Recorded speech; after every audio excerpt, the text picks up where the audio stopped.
मैं वही करूंगा जो उसके लिए जरूरी होगा। इंसाफ की बालादस्ती से फैज़याब रियासत को ज्यादा अरसे तक खतरों से दो चार होते नहीं देखा गया है सुल्तान मुअज़्ज़म। लेकिन जहां इंसाफ ज़वाल पजीर किया जाता है तो वो रियासत कुल जहां पर ही क्यों ना मुहीत हो बहुत जल्द अपना वजूद खो देती है, क्योंकि इस जमीन का सबसे अजीम फातिह इंसाफ है।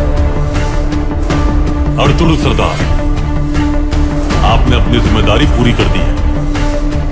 फैसला करना मेरा काम है। कल जब मैं अपना फैसला सुनाऊंगा तो फिर हर एक को मेरे इंसाफ पर यकीन आ जाएगा। इंशाअल्लाह सुल्तान, मुझे इजाजत दीजिए।